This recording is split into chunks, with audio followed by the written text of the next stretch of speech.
Setelah memastikan sang gadis kegelapan, Ting Xuang, terlelap di dalam gua, Li Yuanyi akhirnya bisa beranjak. Tanpa membuang sedetik pun, pemuda itu segera merapal mantra, membuka portal teleportasi kembali ke kediamannya. Namun, saat kakinya melangkah masuk, pemandangan yang menyambutnya sontak membuat kening Li Yuanyi berkerut dalam. Di sana Kufu tertidur meringkuk di atas lantai yang membeku. Sepertinya ia kelelahan selagi menanti kepulangan tuannya. Suara langkah kaki Li Yuanyi membuatnya tersentak bangun. Dengan kepanikan yang kentara, gadis berbulu itu buru-buru menyapa tuannya dengan gugup. Li Yuanyi meletakkan ikan hasil buruannya dengan kasar di atas meja, tatapan matanya menusuk tajam ke arah Kufu. "Kenapa kau tidur di lantai?" Kufu tak berani sedikit pun mengangkat wajahnya untuk menatap mata sang tuan. Sambil perlahan mundur ke sudut ruangan, ia menjawab lirih, "Makan malam telah siap tuan, hamba akan duduk di pojok saja." Namun sebelum tubuhnya menyentuh lantai, sebuah tangan dengan sigap menahannya. Li Yuanyi tahu, siluman rubah ini sejatinya menyukai tempat yang hangat. Dengan nada yang tak terbantahkan, ia menunjuk ke arah ranjang. "Mulai sekarang tidurlah di atas kasur. Ini perintah." Mendengar itu, tatapan Kufu justru berubah penuh selidik. Kebaikan yang datang tiba-tiba ini justru menyalakan alarm kewaspadaan dalam dirinya. Menyadari reaksi itu, Li Yuanyi segera memutar otaknya.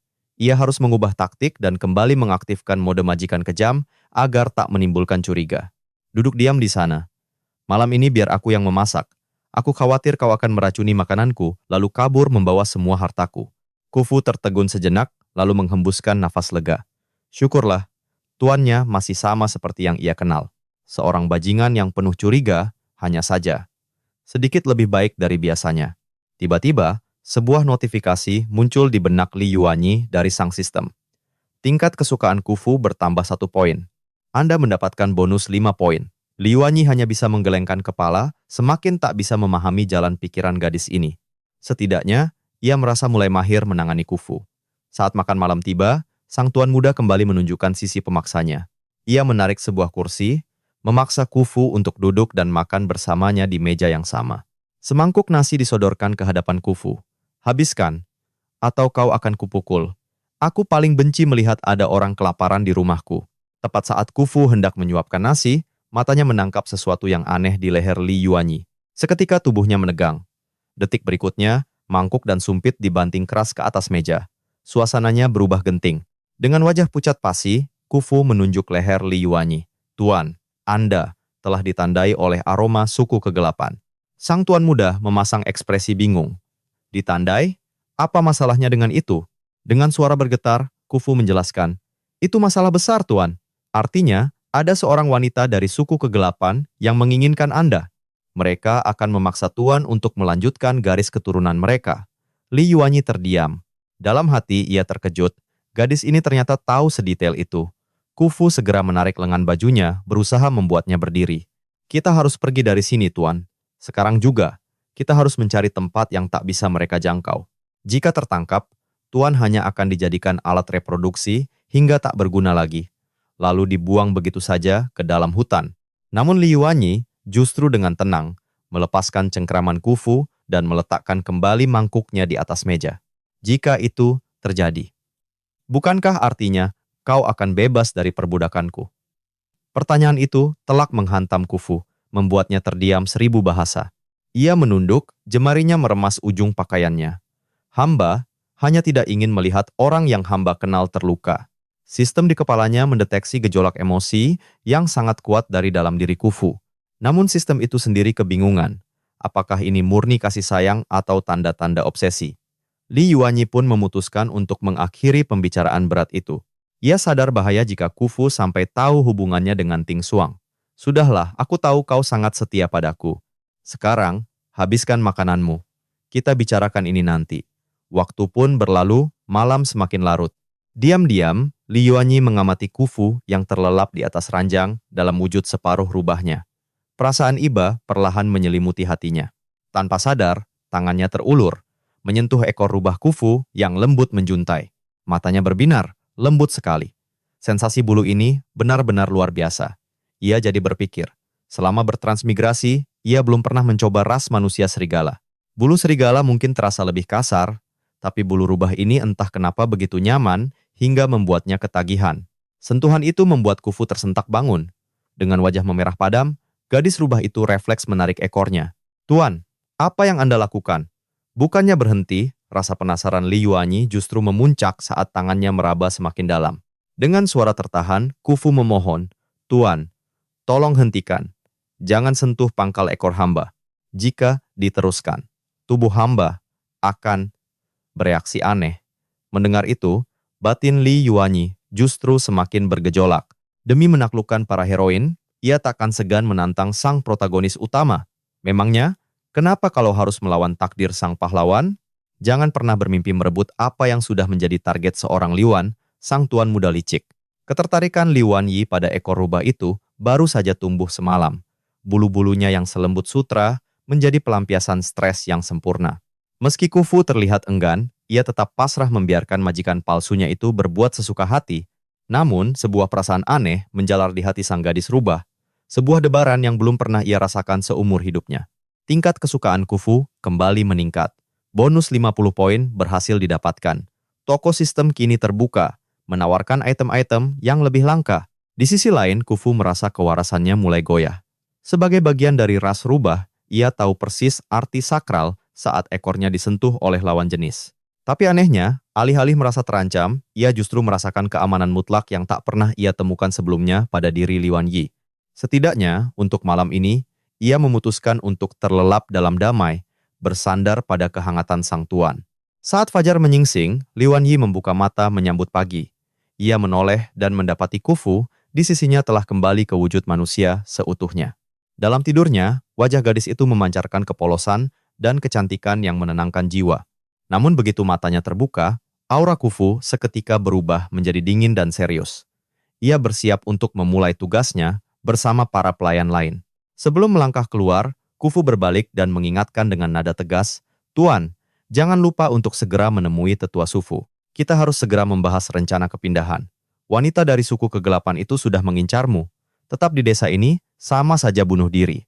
Kepala Li Yuanyi langsung berdenyut nyeri. Ini adalah dilema yang membuatnya terpojok dari segala arah.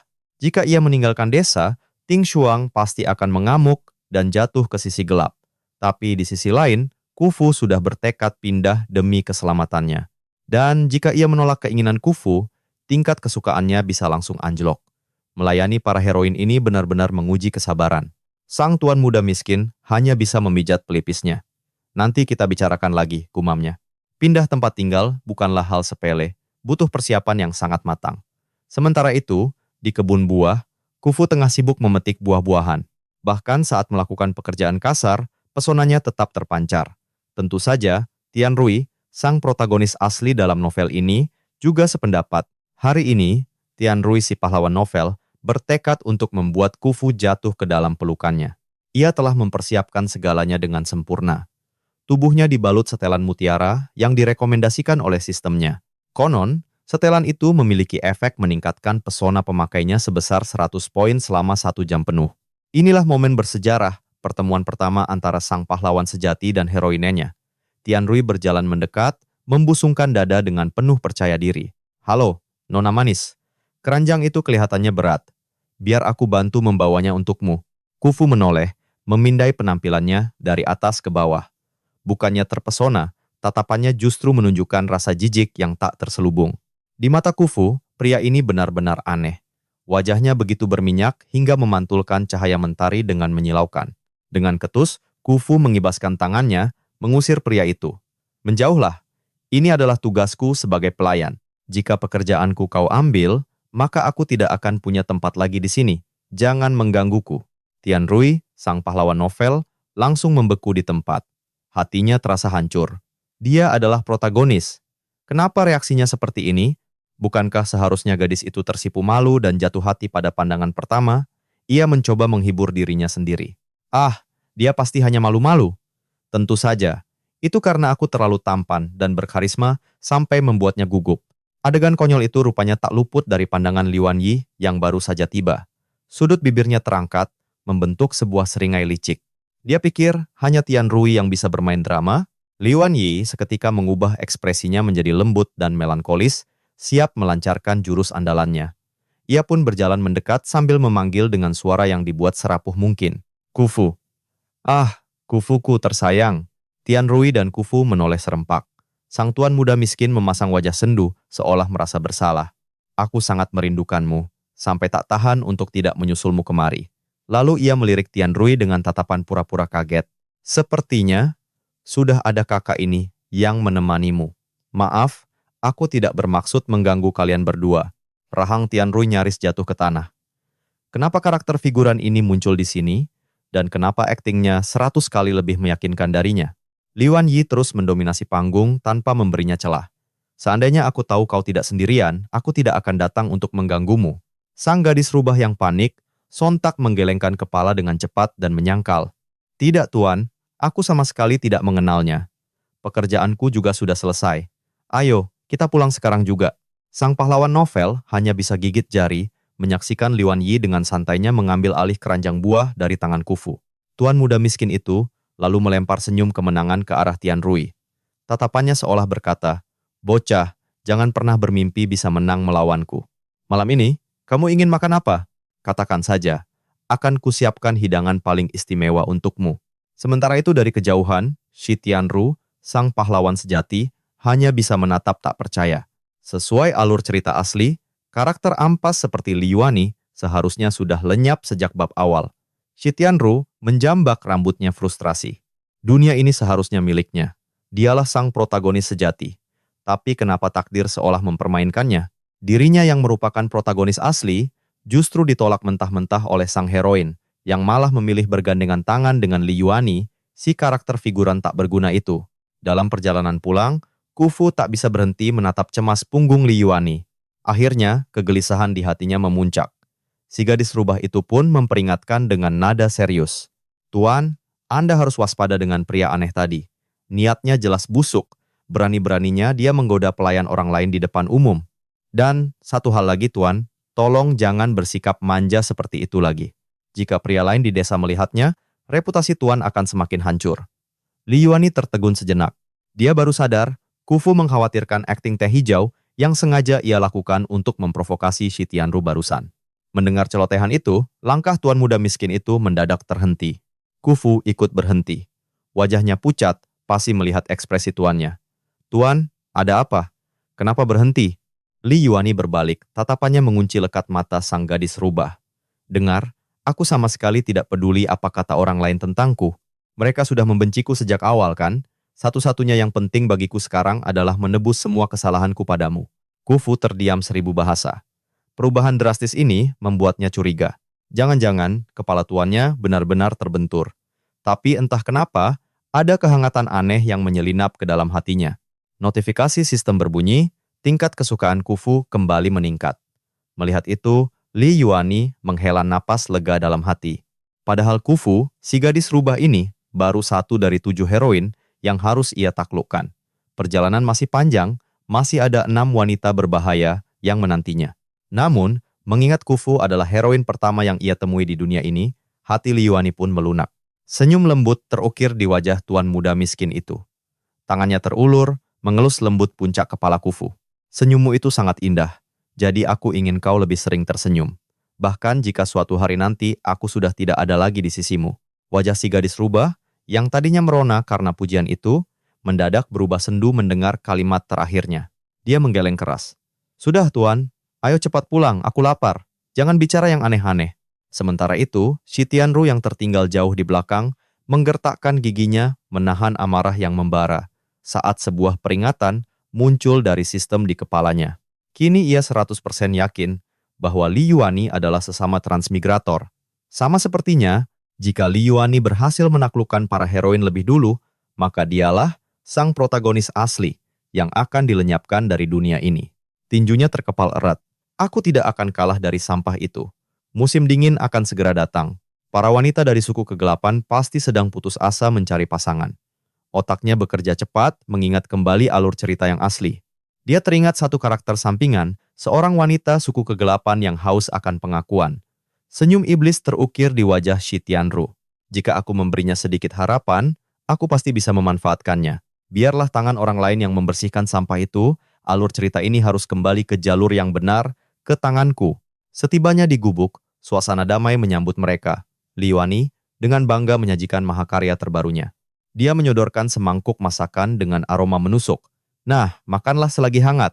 Ini menu spesial, tahu busuk rebus durian. Namun, sebelum Khufu sempat mencicipi hidangan neraka itu, tiba-tiba sebuah ledakan energi gelap merobek dinding gubuk. Serangan itu melesat lurus, mengincar tepat di kepala Li Yuani. Mata Khufu terbelalak ngeri. Tanpa berpikir sedetik pun dia melompat, menjadikan tubuhnya sebagai tameng hidup. Gadis rubah itu terbatuk darah, tubuhnya ambruk ke dalam pelukan Li Yuani. Tuan muda miskin itu panik bukan main. Dia memeluk Khufu erat, matanya menatap tajam ke lubang menganga di dinding. Dari sana, melangkah masuk seorang wanita, suku kegelapan dengan aura membunuh yang sangat pekat. Dengan suara bergetar, Li Yuani bertanya, "Apa kau wanita yang memberiku tanda di leher waktu itu?" Wanita suku kegelapan itu hanya menggeleng dingin. Li Yuani menggeram. "Lalu kenapa kau menyerang kami?" Wanita itu mendengus, tatapannya sedingin es dan penuh kebencian. "Malam ini, kau harus mati. Hanya dengan kematianmu, aku bisa mendapatkan kehidupan yang baru." Ternyata, dia adalah pembunuh bayaran yang disewa oleh Shi Tianru. Shi Tianru telah menjanjikan sebuah status dan identitas baru untuknya. Asalkan dia berhasil menghabisi nyawa Li Yuani, Shi Tianru akan menjadikannya budak yang diakui dan membebaskannya dari kehidupan liar suku kegelapan yang keras. Wanita itu tak memberinya napas. Serangan brutal kembali dilancarkan tanpa ampun. Sekali lagi, si rubah kecil memaksakan tubuhnya yang terluka untuk menahan gempuran itu. Tapi, perbedaan kekuatan mereka terlalu jauh. Sebuah ledakan energi dahsyat membuat Khufu terlempar keluar dari gubuk, berguling tak berdaya di atas tanah yang dingin. Tak jauh dari sana, sepasang mata tajam mengawasi. Anggota suku kegelapan? Batin Xiaowan terkejut. Beraninya dia muncul terang-terangan di wilayah manusia serigala. Tapi, kejutan untuk sang mata-mata desa ternyata belum berakhir di sana. Di bawah sana, di telapak tangan Liwani, bola cahaya yang menyilaukan mulai terkumpul dengan cepat. Tanpa ragu, Tuan Muda Liwani berteriak murka dan melepaskan serangan pamungkasnya ke arah sang pembunuh. "Mati kau!" Meski wanita itu menyadarinya, kecepatannya kalah telak. Buah! Pukulan Liwani menghantamnya tanpa ampun. Wanita itu langsung terhempas, memuntahkan darah segar. Meski musuh sudah tak berdaya, amarah Liwani melihat Khufu terluka belum juga padam.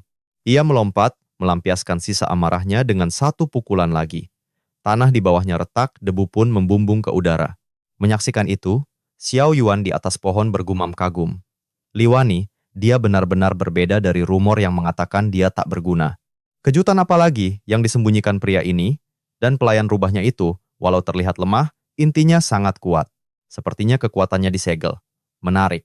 Kembali ke arena pertarungan, Liwani berdiri tegak di samping jasad wanita yang baru saja dihabisinya. Si rubah kecil menatap tuannya, matanya penuh dengan ketidakpercayaan. "Tuan, sejak kapan Anda jadi sekuat ini?" Liwani terdiam, bingung harus menjawab apa. Tak mungkin dia mengaku baru saja membeli skill instan dari toko sistem dengan harga gila yang dinaikkan Doding, si admin mata duitan itu. Sang tuan muda mengibaskan tangan, mencoba terlihat keren. "Jangan pikirkan hal-hal kecil. Saat diculik kemarin, aku mendadak mendapat pencerahan. Tiba-tiba saja aku mengerti cara bertarung." Dengan mata berbinar-binar, Khufu mengangguk polos. Tuan memang seorang jenius. Dari tari kejauhan, Xiao Yuan terkekeh mendengar omong kosong itu. Pencerahan instan, yang benar saja. Bahkan anggota suku kegelapan terlemah setara dengan prajurit tingkat 2, dasar pembual ulung. Tak lama, keributan itu memancing warga desa untuk berdatangan. Kepala desa Sufu datang dengan wajah tegang, mendengarkan laporan. Tatapan tetua Sufu pada Liwani penuh dengan keraguan. "Diserang suku kegelapan, desa kita tak pernah disusupi sebelumnya, apalagi olehmu. Bukankah kau dikenal sangat lemah? Mengangkat seember air saja kau terengah-engah. Bagaimana mungkin kau bisa mengalahkan mereka?" Khufu, yang lukanya sedang dirawat, langsung membela tuannya. "Pasti ada pengkhianat di desa ini, tetua. Mereka seharusnya hibernasi di musim dingin. Kecuali seseorang menjanjikan imbalan besar." Sufu mengelus janggutnya, berpikir keras. Membenarkan logika itu, tatapannya menajam ke arah Liwani. "Apa kau merasa telah menyinggung seseorang akhir-akhir ini?" Orang tua ini cepat juga berpikir, batin Liwani. Tapi ia menjawab dengan nada rendah hati. "Siapa yang mau repot-repot memusuhi orang tak berguna sepertiku?" Tiba-tiba, Khufu teringat sesuatu. "Tetua, tadi siang ada pria asing yang melanggar aturan dan menggodaku. Dia sangat mencurigakan." Sufu segera memberi perintah. panggil tamu yang menginap di desa itu kemari. Tak lama, si Tianru datang dengan langkah tenang. Ia hanya melirik sekilas jasad yang diangkut itu, tanpa menunjukkan ekspresi terkejut sedikit pun. Saat diinterogasi tetua sufu, akting si Tianru benar-benar tanpa celah, wajahnya tenang dan berwibawa, jauh dari citra seorang penjahat. Si Tianru tersenyum tipis. Tetua, jika ingin menuduh, harus ada bukti. Tidak masuk akal memaksa seorang tamu membuktikan dirinya tak bersalah tanpa dasar. Perkataan itu membuat tetua sufu tampak ragu.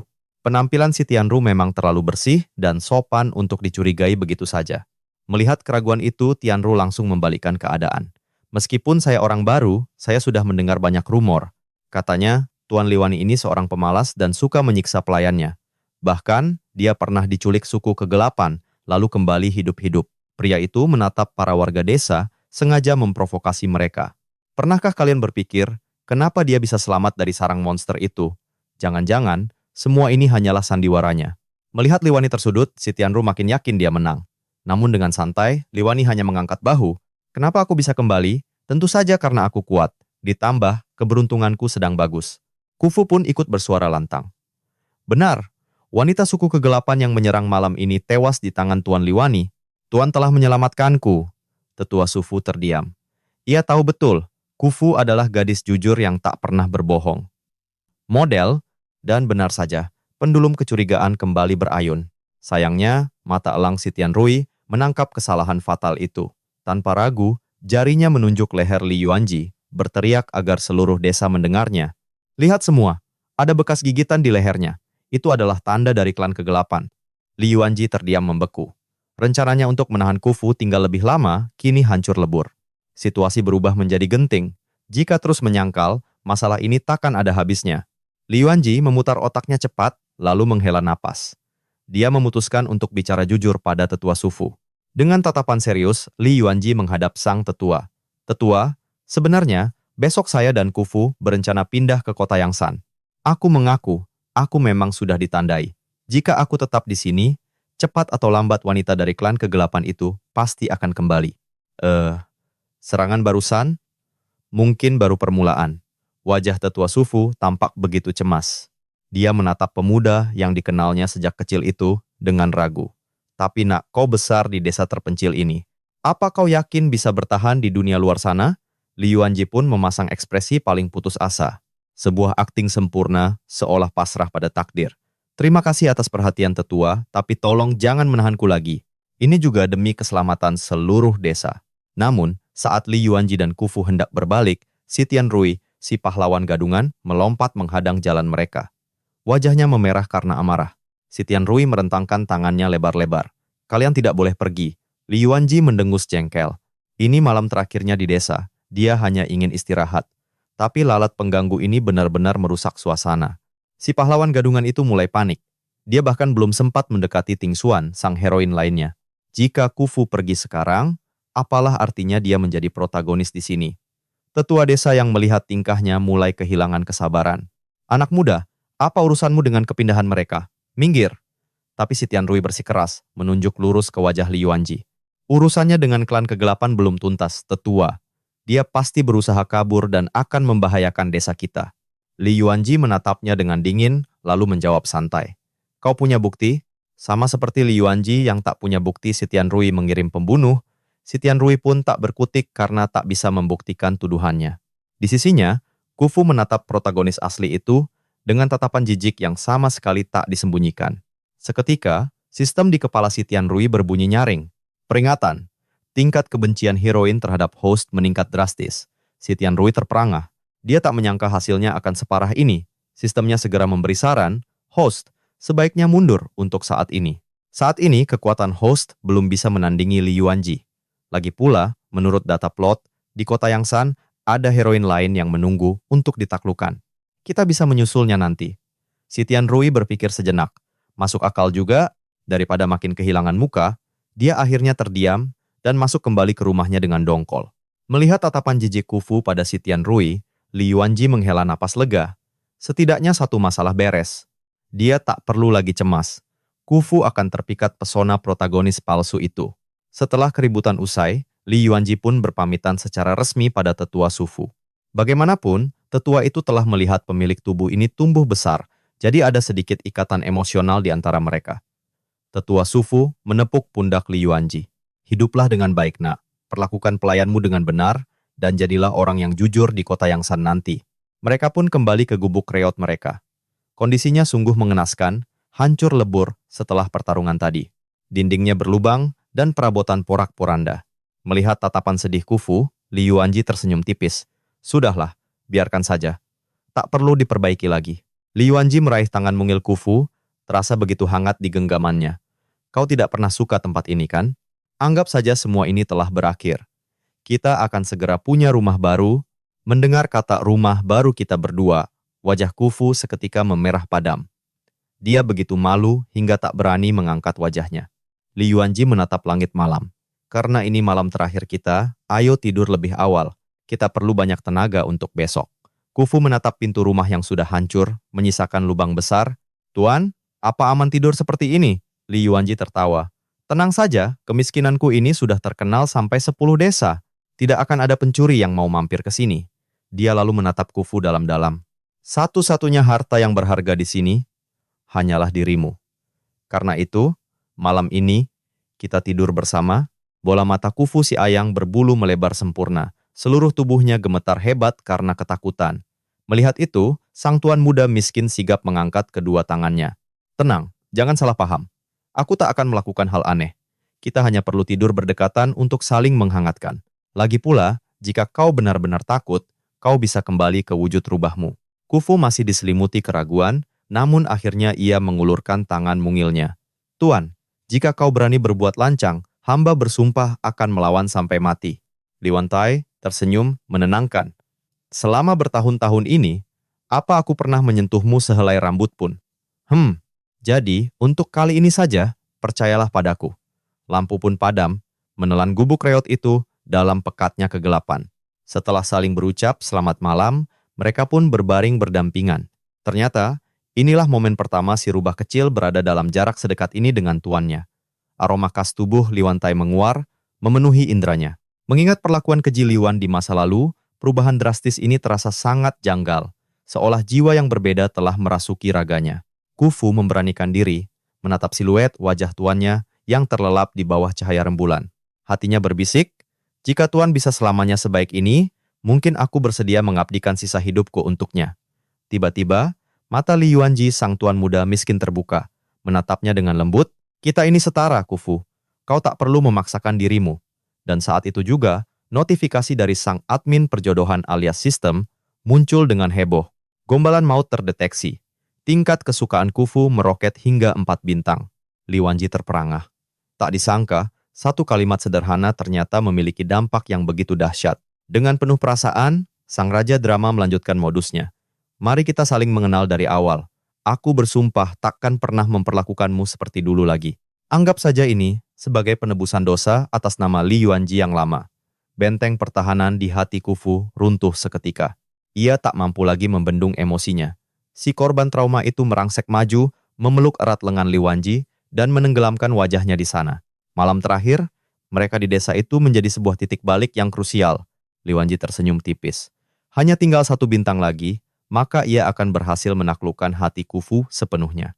Keesokan paginya, secercah cahaya mentari menerobos masuk. Neng Rubah terbangun dan terlonjak kaget. Mendapati wajahnya hanya berjarak beberapa senti dari wajah Li Yuanji. Sontak ia membalikkan badan, wajahnya memerah padam laksana kepiting rebus. Kufu berkata dengan tergagap, Maaf tuan, hamba tidur terlalu lelap semalam. Li Yuanji membuka mata, menahan senyum geli melihat tingkah polosnya. Tidak apa-apa. Justru, dengan berhimpitan seperti ini, jadi lebih hangat, bukan? Sang jagoan lalu bangkit berdiri dan meregangkan otot-ototnya. Kau kemasi saja barang-barang kita. Aku harus keluar sebentar, ada urusan mendesak. Aku akan membantumu lagi setelah aku kembali. Neng Rubah tampak kebingungan dengan tingkah tuannya yang tergesa-gesa. Ada urusan penting, jawab Li Yuanji, singkat seraya melangkah keluar. Di balik semak-semak tak jauh dari gubuk, Xiao Yuan atau si cici penguntit terperanjat kaget saat pintu itu tiba-tiba terbuka. Matanya menyipit penuh curiga. Bukannya berkemas, kenapa pria itu malah keluyuran meninggalkan desa? Namun, sebuah pemandangan yang tak masuk akal kembali tersaji di hadapannya. Tepat di depan matanya, sosok Li Wanji mendadak lenyap di telan kehampaan. Cici penguntit hanya bisa melongo tak percaya. Rasa penasarannya kini membuncah hingga ke ubun-ubun. Dari mana pria rendahan itu mempelajari sihir teleportasi tingkat tinggi? Otak licik si gadis ular mulai berputar. Kalau aku berhasil melahap Li Wanji, apakah aku juga bisa mendapatkan jurus praktis itu? Kebetulan sekali, seluruh lukanya sudah pulih sempurna.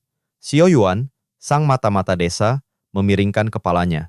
Desisan pelan keluar dari bibirnya. Ia pun memutuskan untuk mengubah rencananya. Ia akan ikut pindah ke kota Yangsan.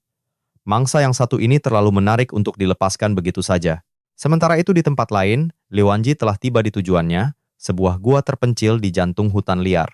Di tangannya, ia menjinjing sekeranjang penuh daging segar yang baru saja ia tebus dari toko sistem. Ia melangkah masuk ke dalam gua dan berseru riang. "Shuang Shuang, aku datang." Terdengar suara tawa renyah bak denting lonceng perak menggema dari dalam gua. Tak lama, Ting Shuang muncul dengan auranya yang kelam, namun begitu mempesona. Kehadiran wanita dari suku kegelapan ini selalu saja berhasil membuat Li Wan sedikit kewalahan. Sang gadis kegelapan langsung menyambutnya dengan penuh antusias. "Suamiku, kau sudah pulih. Kenapa membawa daging sebanyak ini? Apa kau mau menemaniku berhibernasi di musim dingin ini?" Mata Ting Shuang berbinar penuh harap. "Aku sangat merindukanmu." Sang tuan muda miskin meletakkan keranjangnya, lalu mulai menjelaskan dengan sabar. "Aku datang kemari khusus untuk mengantar semua makanan ini. Aku khawatir perbekalanmu akan kurang selama kau hibernasi nanti." "Tunggu dulu," potong Ting Shuang sambil menyipitkan mata. "Aku ini dari ras manusia serigala. Sejak kapan ras kami perlu berhibernasi?" Liu Anji terdiam. Ia pikir bisa mengelabui Ting Shuang dengan alasan itu. Namun ternyata, gadis dari suku kegelapan ini tidak mudah ditipu. Tatapannya masih menyiratkan kewaspadaan yang tinggi. Sadar dirinya harus lebih meyakinkan, sang raja drama pun segera mengaktifkan kemampuan akting tingkat dewa miliknya. Ia menatap lurus ke dalam manik mata Ting Shuang. Suaranya berubah menjadi serak dan lembut, syarat akan kasih sayang. "Dengar, Shuang Shuang, aku sengaja memilih waktu saat kau berhibernasi untuk pergi mengurus semua urusanku. Kau tahu kenapa?" Gadis itu menggeleng pelan. "Supaya saat matamu terbuka nanti, wajahkulah yang pertama kali kau lihat. Aku bersumpah tak akan pernah meninggalkanmu." Seketika, tatapan curiga di wajah Ting Shuang perlahan sirna. Walau jejak kekecewaan masih tersisa di matanya. "Aku hanya takut engkau akan menghilang selamanya." Pengakuan tulus itu menghantam pertahanan Li Wanyi. Ia tahu persis betapa keras kehidupan yang telah dijalani gadis di hadapannya. Jika sikap protektif dan penuh curiga itu adalah caranya untuk bertahan hidup, Li Wanyi tak punya hak untuk menyalahkannya. Suara sistem berbisik di benaknya. Tingkat kesukaan Ting Shuang perlahan meningkat. Misi nyaris berhasil. Ikon hati kecil di panel sistem mulai berkedip terang. Li Wanyi tak menyia-nyiakan kesempatan emas ini. Ia menatap Ting Shuang dalam-dalam dan berucap, "Xuan Xuan, dengarkan aku. Mungkin sekarang aku hanyalah manusia biasa yang lemah. Tapi demi dirimu, demi membebaskanmu dari kutukan suku kegelapan, aku bersumpah akan menjadi jauh lebih kuat. Aku akan memberimu kehidupan yang paling aman dan bahagia." Suara sistem terdengar menyemangati hostnya. "Sedikit lagi." Li Wanyi melanjutkan serangannya. "Kapanpun kau membutuhkanku, aku pasti ada di sisimu. Bukankah kita sudah terhubung? Kau bisa merasakannya, kan?" Wajah Ting Shuang seketika memerah padam. Ia tersipu malu, lalu mengangguk lirih. "Iya, aku merasakannya." Tingkat kesukaan Ting Shuang mencapai batas maksimal. Sistem memberi selamat, namun nadanya mendadak berubah panik. "Peringatan, heroin ini sangat posesif. Hati merah mudanya bisa berubah menjadi hitam pekat, seorang yandere sejati. Jika host salah melangkah sedikit saja, Li Wanyi hanya bisa meratapi nasibnya dalam hati. Demi menyelesaikan misi dan bertahan hidup, ia siap melakukan apapun.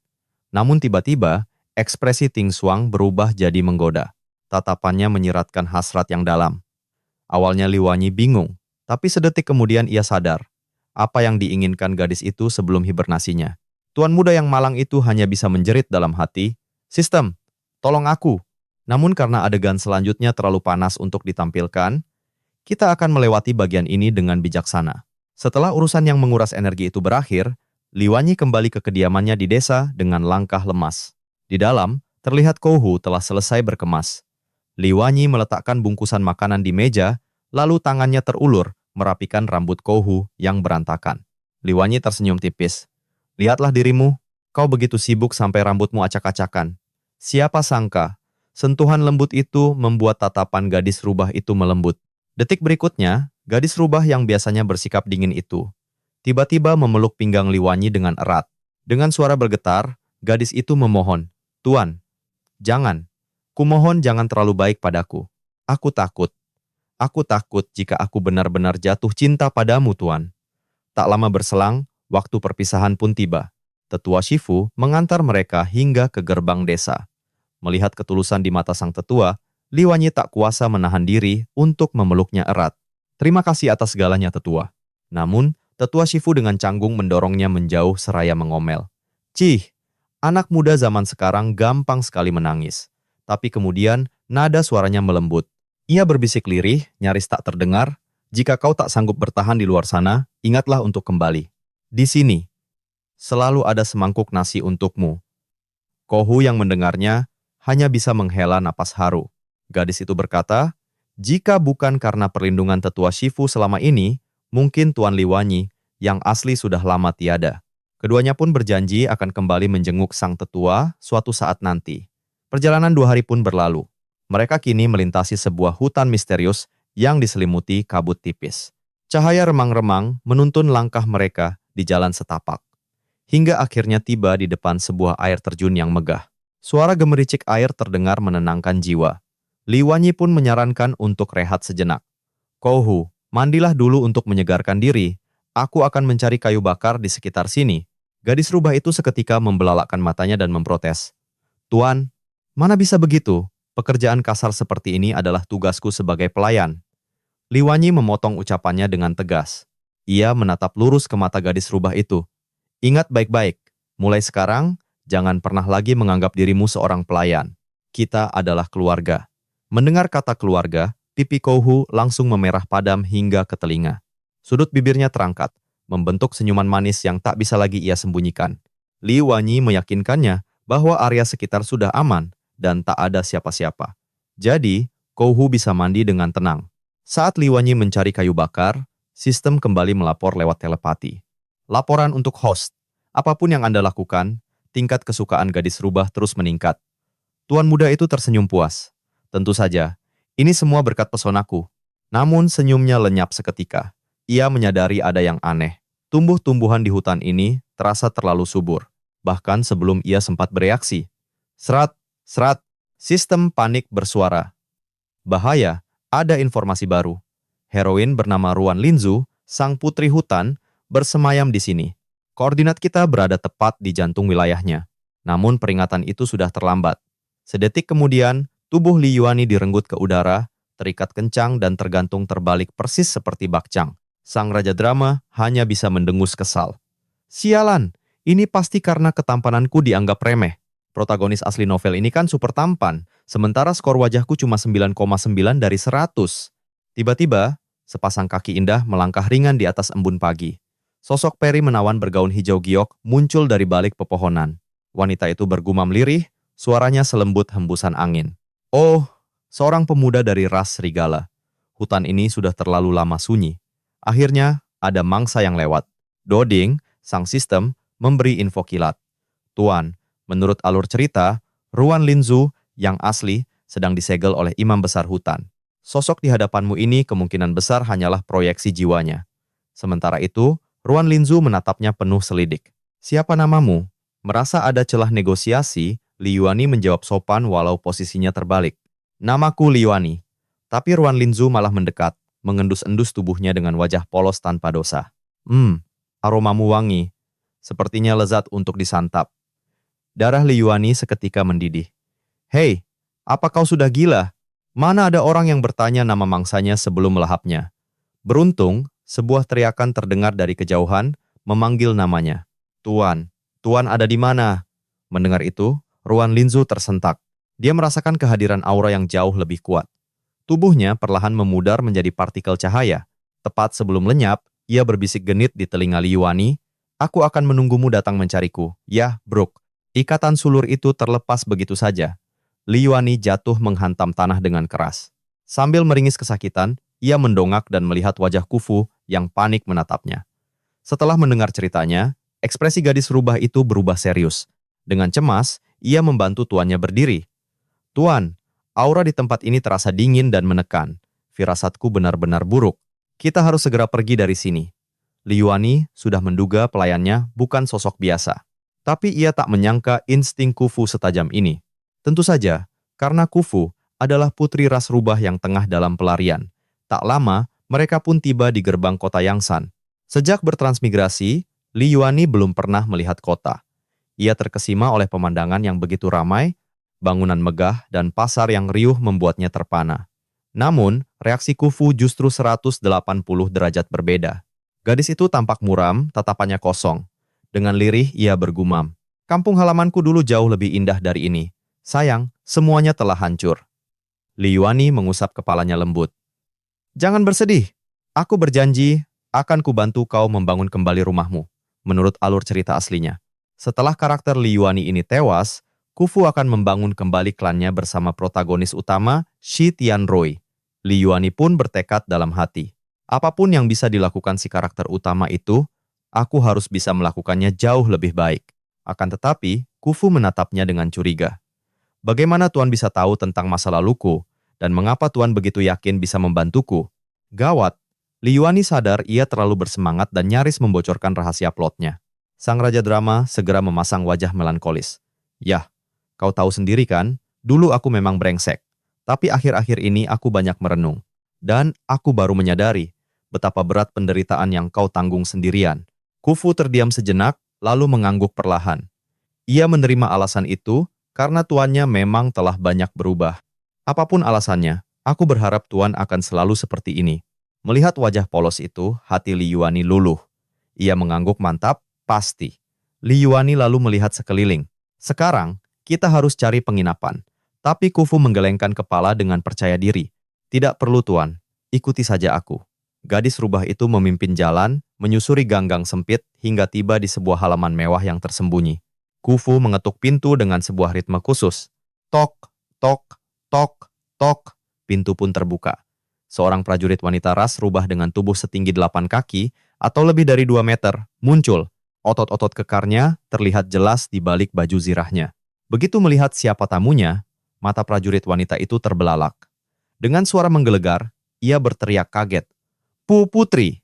Sistem digital segera menampilkan informasi.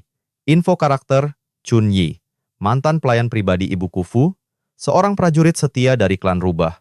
Chuni, sang pelindung terkuat, tak kuasa menahan gejolak emosinya.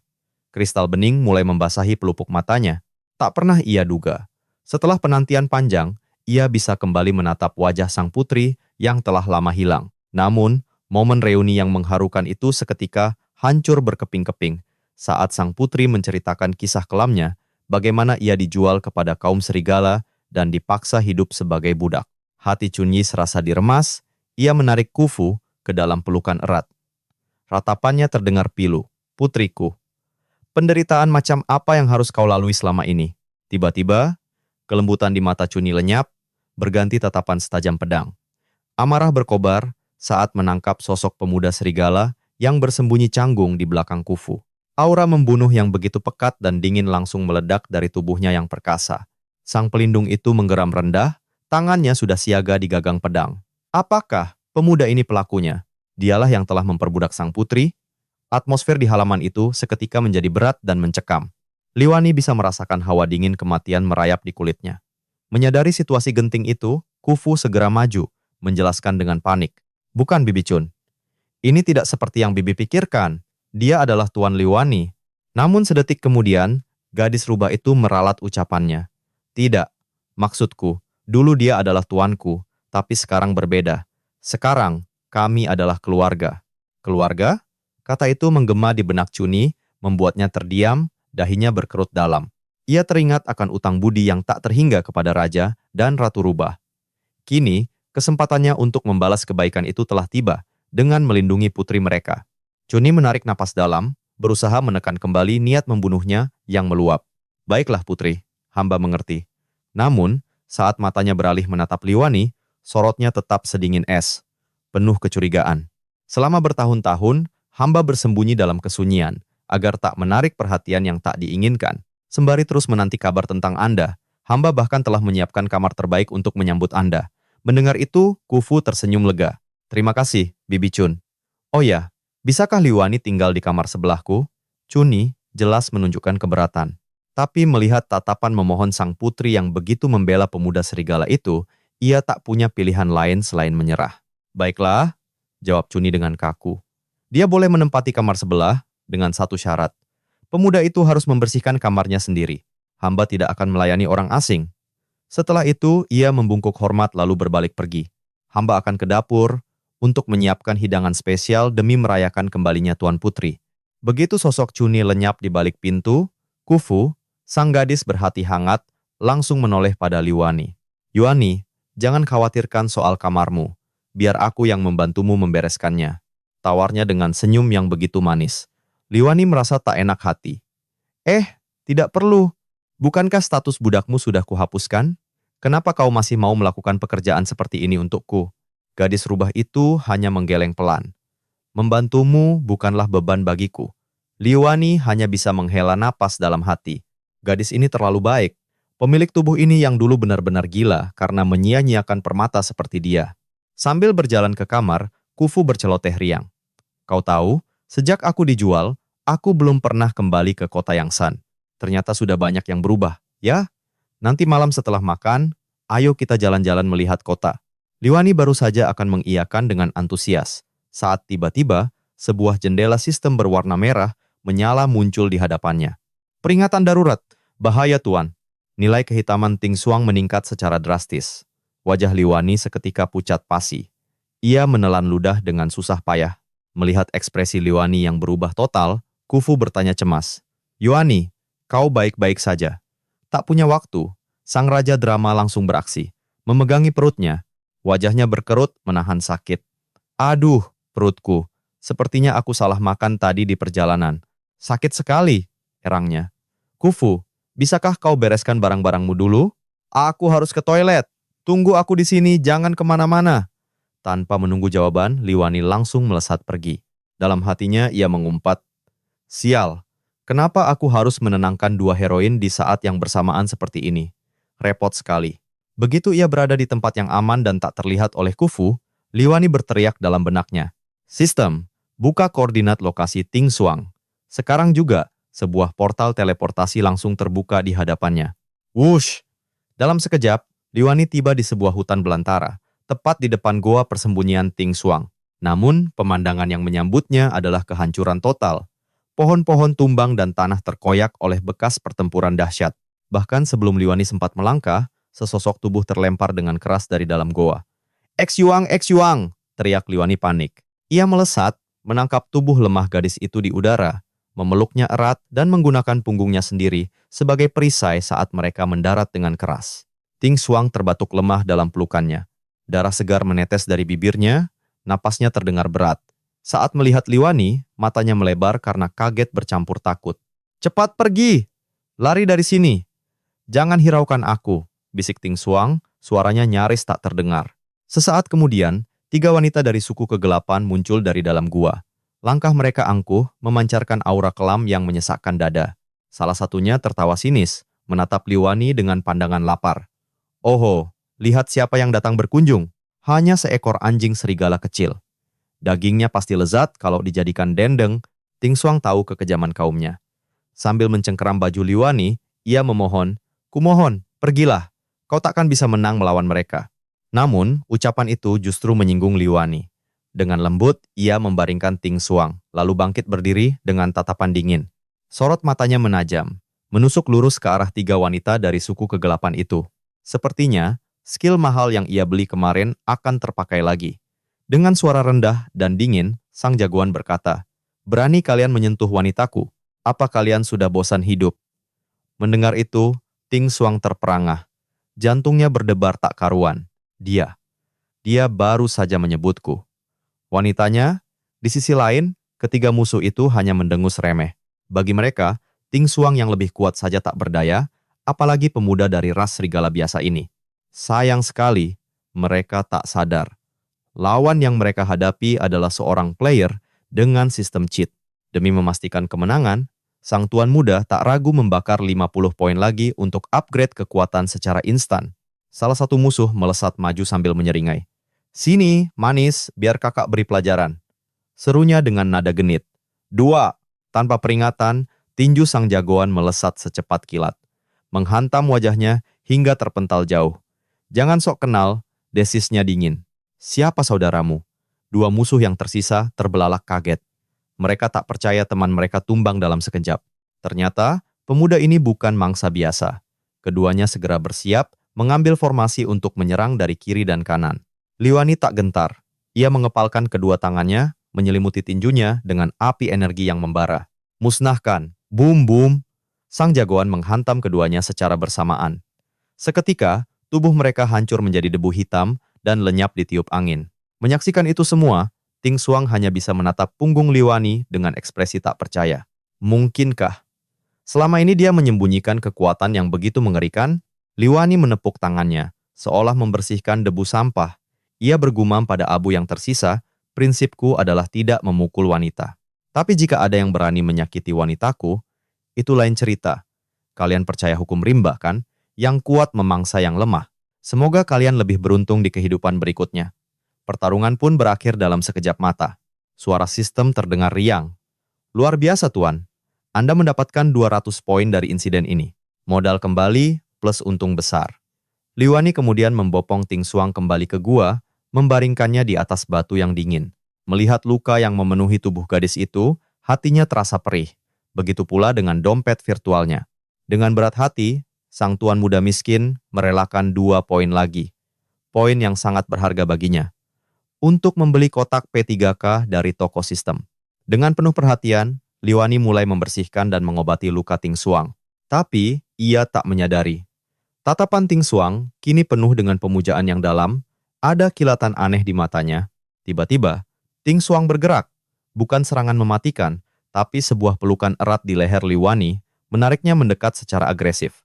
Liwani terkejut bukan main. "Hei, apa yang kau lakukan?" Gadis ini benar-benar tak terduga. Liwani mencoba melepaskan pelukan Ting Xuang yang melilit bak gurita. "Hei, tenanglah. Obatnya belum kering. Nanti lukamu terbuka lagi." "Lepaskan," bentak Liwani. Tapi Ting Xuang tak peduli. Ia terus merangsek maju, wajahnya semakin mendekat. Liu Ani yang mengaku polos itu sama sekali tak menyangka akan mendapat serangan mendadak seperti ini. Bukannya tidak mau, tapi situasinya darurat. Jika pulang terlambat dan ketahuan oleh si ayang berbulu alias Shifunya, riwayatnya bisa tamat. Bisa-bisa pecah perang dunia ketiga di antara mereka. Dengan sekuat tenaga, Liwani menahan gejolak dalam dirinya. Ia mendorong bahu Ting Xuang dengan lembut namun tegas. "Kau ini benar-benar sulit dibilangin, ya?" Omel Liwani sambil merapikan pakaiannya yang kusut. Sudah mau hibernasi, badan penuh luka, masih saja berpikir yang tidak-tidak. "Apa kau mau mati kehabisan darah?" Sang raja drama kembali mengobati lukanya dengan sabar, menasihatinya bak seorang ibu. "Dengar, selama kau hibernasi, aku akan sesekali menjengukmu. Jadi, tidurlah yang nyenyak dan jangan berulah." Mendengar itu, wajah Ting Xuang seketika berubah panik. Ia langsung mencengkeram tangan Liu Ani. "Tunggu, kau mau pergi lagi?" Sekarang, Liwani menghela napas, lalu mulai merangkai alasan yang tentu saja bohong. "Dengar, Xuang-Xuang, musim dingin akan segera tiba. Sebagai bagian dari klan serigala, ada tanggung jawab yang tak bisa kuabaikan untuk mengisi lumbung desa. Aku tak bisa membiarkan ego merusak segalanya dan mengkhianati klanku yang tengah berjuang." Sang maestro drama pun melancarkan argumen pamungkas yang menusuk logika. "Coba kau pikirkan, Xuang-Xuang. Jika hari ini aku tega meninggalkan klanku demi dirimu, bukankah esok lusa aku juga bisa meninggalkanmu demi hal lain? Apa kau mau bersama pria tak setia seperti itu?" Kata-kata itu telak menghantam Ting Xuang, membuatnya bungkam 1000 bahasa. Sebuah kebenaran pahit yang tak terbantahkan. Melihat pertahanan Ting Xuang mulai runtuh, sang aktor memasang ekspresi paling merana di seluruh dunia. Demi menaklukkan sang target, ia tak ragu menjadi antagonis yang menebar rentetan dusta manis. Akhirnya, dengan mata yang berkaca-kaca, Ting Xuang berbisik dengan suara bergetar. "Kalau begitu, bisakah kau menemaniku di sini sampai aku terlelap?" Melihat kerapuhannya, pertahanan Liwani pun runtuh. Tangannya terulur mengelus lembut rambut Ting Xuang. "Baiklah, aku baru akan pergi setelah bayiku ini tidur dengan nyenyak." Notifikasi dari sang asisten digital pun muncul. Laporan, tingkat afeksi dari Ting Xuang terus merangkak naik, Tuan. Dia tengah mencoba memahami tanggung jawab yang harus Tuan emban. Namun, bayangan akan terlelap dalam sunyi selama 3 bulan. Tanpa wajah Liwani, membuat kedua tangan Ting Xuang terkulai tanpa daya. Sorot matanya meredup penuh keputusasaan. Merasakan itu, Liwani mendekatkan bibirnya ke telinga sang gadis, membisikkan sebuah janji yang memabukkan, dengar. Setelah semua ini selesai, aku akan membawamu ke negeri yang selalu hangat. Di sana, tak akan ada musim dingin. Kau tak perlu lagi berhibernasi sendirian di gua yang kelam ini. Kita tidak akan pernah terpisahkan lagi. Entah sudah kebohongan keberapa yang terucap dari bibirnya demi sebuah misi. Namun khusus untuk kalimat terakhir itu, Liwani mengucapkannya tulus dari lubuk hatinya yang terdalam. Setelah memastikan Ting Xuang terlelap dalam hibernasi panjangnya, Liwani menatapnya untuk yang terakhir kali. Sebersit keengganan terpancar dari tatapannya, tak rela meninggalkan sang gadis seorang diri di gua yang beku. Tapi waktu terus berjalan. Liwani segera membuka portal teleportasi dan dalam sekejap ia telah kembali ke rumahnya di kota Yangsan. Tanpa jeda, sang raja drama itu segera menepis-nepis pakaiannya, membersihkan debu gua yang melekat, dan merapikan rambutnya. Penampilannya harus sempurna sebelum Kue Fu menyadari kejanggalan. Liwani melangkah masuk, berharap aksinya tak terendus.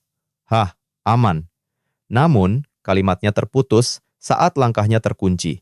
Tepat di hadapannya, sepasang mata tajam milik si rubah kecil telah menunggunya, berkilat penuh amarah.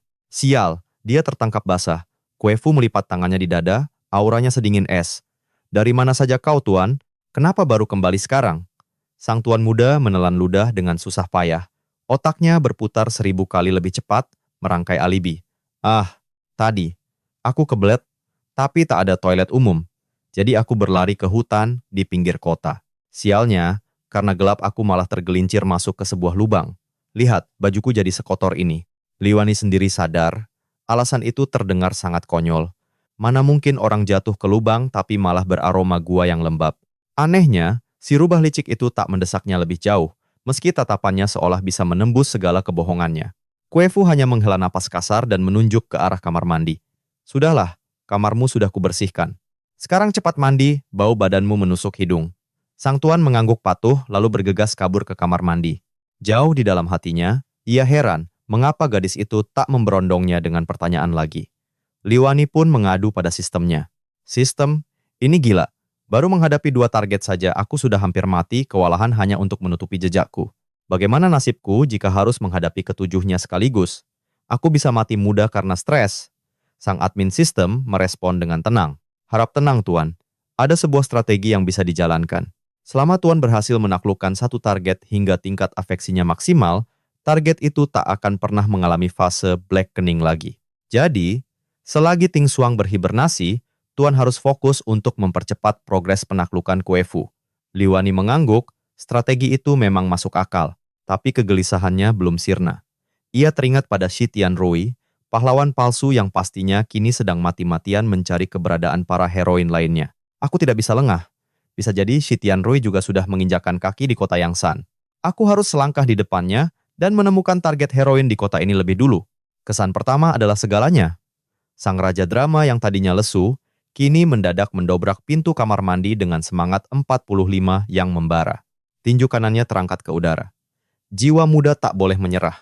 Hidup adalah medan pertempuran. Namun, semangat membara itu memicu efek samping tak terduga. Panas dari dalam tubuhnya tiba-tiba melonjak tak terkendali. Sistem, buka toko dan carikan penawar panas sekarang juga. Sang asisten digital segera merekomendasikan sebuah item dengan harga terjangkau. Sistem Doding memunculkan sebuah item langka, air herbal ular putih. Harganya cuma 1 poin dan bisa diminum sepuasnya. Tanpa ragu, sang tuan muda yang bokek langsung membelinya. Meneguknya dalam sekali tegukan, sebuah kesegaran luar biasa menjalari tubuhnya. Ia merasa siap bertarung untuk 500 tahun ke depan. Tak lama, sistem kembali memberi bocoran. Target penjahat wanita yang baru akhirnya terdeteksi. Namun, menurut rumor yang beredar, wanita ini terkenal sangat sulit didekati dan membenci seluruh kaum pria. Sifatnya berbanding terbalik dengan si Neng rubah yang penurut. Hari-hari pun berlalu dengan rutinitas yang aneh, membuat Li Yuanyi bingung oleh kebiasaan baru Kung Fu. Gadis rubah itu kini sering pergi pagi-pagi sekali bersama Tante Cunyi, dan baru menyelinap pulang saat senja tiba, meninggalkan Li Yuanyi sendirian di kediaman. Tentu saja, kesempatan ini tak disia-siakan. Sang raja drama kita sering menyelinap keluar untuk menjenguk si Ukti Ireng yang tengah berhibernasi. Ia bahkan rela dompetnya terkuras 2 poin, hanya demi membelikan selimut kapas tebal untuk Ting Xuan. Namun, setiap kali ia kembali, Li Yuanyi selalu melakukan ritual pembersihan diri, mengganti seluruh pakaiannya, dan menyemprotkan parfum penghilang jejak agar penciuman tajam Koufu tidak mencium aroma wanita lain. Meski begitu, sang ayang berbulu tetap merasakan kejanggalan. Suatu sore, saat Li Yuanyi baru saja tiba, Koufu menatapnya dengan tatapan penuh selidik. Li Yuanyi mencoba memberi penjelasan berbelit-belit, namun ia sadar, semakin banyak bicara, ia semakin terlihat seperti suami yang kepergok selingkuh. Untungnya, Koufu hanya terdiam. Mungkin karena ia tak tahu soal sistem, ia tak bisa menebak kemana tuannya menghilang. Tiba-tiba, Doding mengirim notifikasi. Target pahlawan wanita nomor 2 sedang bergerak menuju wilayah klan kerajaan. Li Yuanyi hanya bisa berdoa dalam hati agar si pahlawan itu tidak bertemu dengannya lebih dulu. Hari itu, Koufu pulang lebih awal dari biasanya. Wajahnya tampak sedikit gugup, namun terpancar rona bahagia. Si Neng rubah duduk di sisi Li Yuanyi dan berbisik pelan, "Maafkan aku, Tuan. Belakangan ini aku terlalu sibuk dan mengabaikanmu. Sebenarnya, malam ini ada festival kuil di pusat kota. Apakah Tuan mau menemaniku?" Seketika, mata Li Yuanyi berbinar. Tentu saja ia setuju. Ini adalah kesempatan emas untuk menaikkan poin kesukaan. Tentu saja. Ayo kita pergi. Li Yuanyi hendak beranjak. Tunggu sebentar. Aku ganti baju dulu, agar tidak memalukan saat jalan bersamamu. Namun, sebuah tangan mungil menahannya. Tidak perlu, Tuan. Koufu lalu membuka sebuah bungkusan kain yang sedari tadi ia bawa. Di dalamnya, terlipat sebuah jubah kapas baru yang tebal dan hangat. Gadis itu menyerahkannya dengan rona malu. Musim dingin telah tiba. Aku menjahit ini untuk Tuan. Karena itulah aku selalu pulang larut. Li Yuanyi terpaku, jemarinya memegang jubah itu. Hatinya terasa seperti diremas. Jadi ini alasan Koufu sibuk hingga mengabaikannya, semua demi membuatkan pakaian hangat untuknya. Rasa bersalah yang teramat sangat menghantam dada Li Yuanyi. Ingin rasanya ia menampar wajah pemilik tubuh ini yang tega menyia-nyiakan gadis sebaik dan setulus Koufu. Sang protagonis menatap Koufu dengan tatapan lembut. "Koufu, maafkan aku, dan terima kasih. Ini adalah hadiah terbaik yang pernah kuterima." Koufu tersenyum tipis, menahan air mata yang hendak jatuh saat teringat masa lalunya yang kelam. Namun dengan cepat, ia mengangkat wajahnya dengan ceria. "Ayo berangkat, Tuan. Festivalnya akan segera dimulai." Li Yuanyi membatin dengan penuh haru. Aku hanya memberinya sedikit kebaikan. Tapi gadis malang ini membalasnya dengan kepercayaan sepenuh hati. Suasana festival tahunan di kota Yangsan begitu semarak, lentera, warna-warni menerangi jalanan, aroma makanan lezat, menguar di udara, diiringi riuh sorak-sorai keramaian. Kabarnya, imam besar yang baru saja kembali ke kota akan berkeliling dengan kereta hias dalam parade malam ini. Koufu berbisik menjelaskan, namanya adalah Kou Yue, dari ras anjing. Dia adalah imam besar kerajaan. Statusnya sangatlah tinggi di sini. Li Yuanyi terdiam. Ras anjing, akhirnya Neng Rubah mengungkapkan tujuannya yang lain selain menjahit baju. "Sebenarnya, kekuatan rubahku masih tersegel, Tuan. Aku mencari informasi dan mendengar kabar bahwa Kou Yue pernah membantu ras hewan lain memulihkan kekuatan mereka. Jadi, aku dan Bibi Chun sedang berusaha melobi beliau lewat mantan bawahan ayahku." Koufu menunduk dengan takut. "Tuan, jangan marah karena aku merahasiakan ini." Li Yuanyi segera menggeleng. "Bagaimana mungkin aku marah? Aku justru mendukungmu." Tapi dalam benaknya, Li Yuanyi bertanya panik pada sistem. "Doding, bukankah kau bilang para penjahat wanita tidak boleh saling tahu? Kalau Koufu bertemu Kou Yue, bukankah ini berbahaya?" Sang admin virtual itu menjelaskan dengan santai. "Tenang, Tuan. Aturannya adalah, mereka tidak boleh tahu hubungan asmara satu sama lain denganmu sebelum masing-masing berhasil ditaklukkan sepenuhnya. Ini semua untuk menghindari kecemburuan buta yang bisa memicu bad ending. Artinya, selama mereka bertemu tanpa tahu kalau mereka berbagi pria yang sama, semua akan baik-baik saja." Sang raja drama hanya bisa protes dalam hati, "Harusnya kau jelaskan dari awal. Kukira hidupku akan langsung tamat saat mereka bertemu." Lautan manusia seketika terbelah. Sebuah kereta hias yang megah perlahan melintas, membuat semua mata terpaku, menahan napas. Hembusan angin malam menyingkap tirainya sedikit, memperlihatkan siluet seorang wanita di dalam dengan kulit eksotis yang memesona. Parasnya luar biasa cantik, memancarkan aura liar yang mendominasi.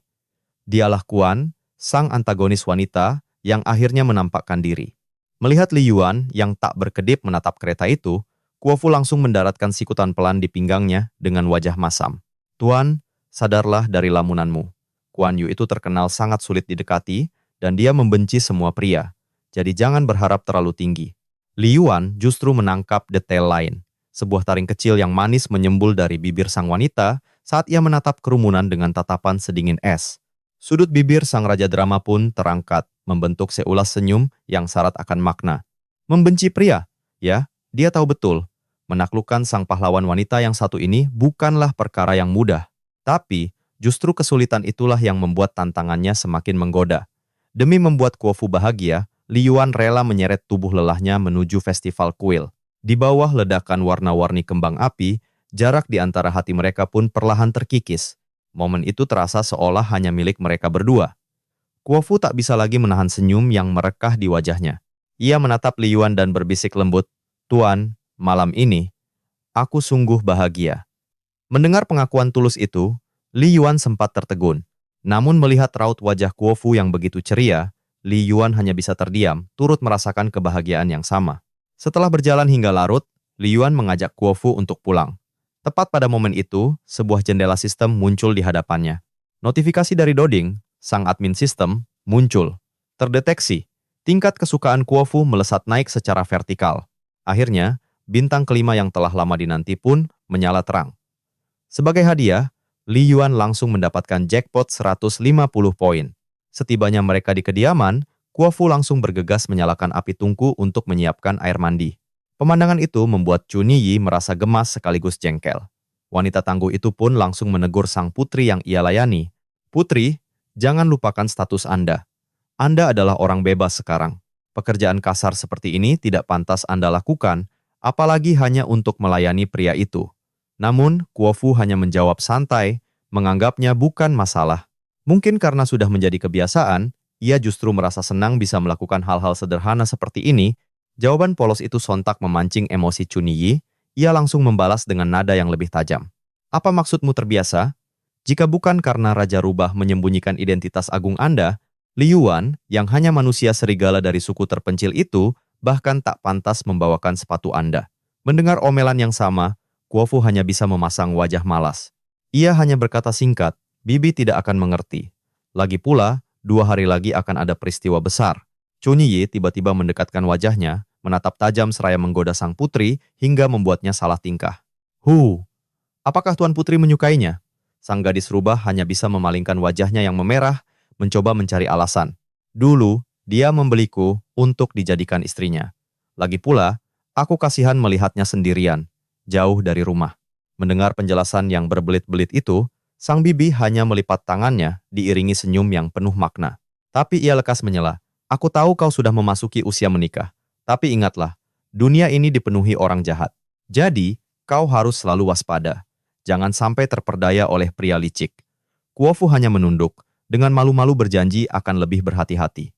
Setelah memberikan peringatan itu, Chu Niyi menguap pelan sebelum akhirnya berbalik badan. "Baiklah, kalau begitu bibi akan tidur dulu." Sepeninggal Chu Niyi, Kuofu duduk termenung, tatapannya kosong menatap lidah api di perapian. Ada perasaan aneh yang bergejolak di dalam dirinya.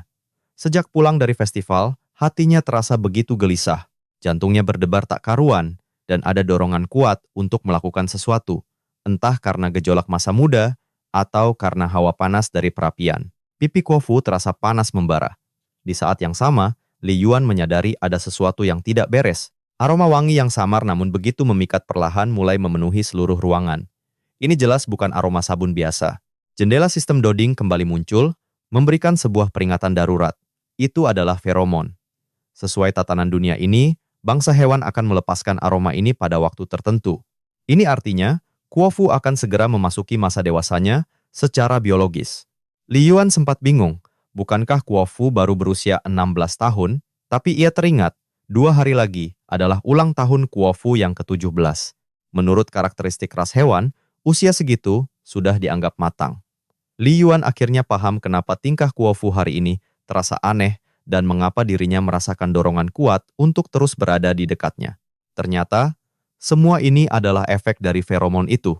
Biasanya, bangsa hewan yang memasuki usia 17 tahun sudah memiliki pasangan untuk membantu meredakan gejalanya. Masalahnya, Li Yuan tidak yakin apakah Kuo-fu akan menerimanya. Satu langkah yang salah bisa membuatnya dibenci selamanya. Dalam kepanikannya, ia mencoba meminta solusi pada Doding. Namun, sistem itu hanya terdiam.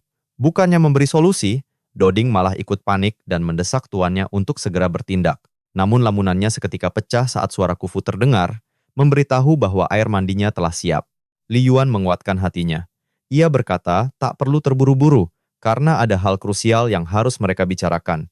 Dengan tatapan ragu, ia menatap gadis itu dan bertanya, "Kufu, 2 hari lagi adalah ulang tahunmu yang ke-17, kan?" Pipi Kufu seketika memanas, ia terperangah. Tak pernah ia sangka tuannya akan mengingat hari kelahirannya. Li Yuanqi mengumpulkan sisa-sisa keberaniannya dan bertanya lebih dalam. Apa Kufu tahu perubahan apa yang terjadi pada wanita bangsa hewan saat beranjak dewasa? Awalnya Kufu bingung, tapi sedetik kemudian ia sadar arah pembicaraan ini dan wajahnya sontak merah padam. Li Yuanqi pun menjelaskan dengan jujur. Feromonmu sudah mulai aktif. Bagi para pria dari bangsa hewan, aroma ini adalah godaan yang mematikan. Kau mengerti maksudku, kan? Bisik Li Yuan, seraya mendekatkan wajahnya, memberikan tekanan.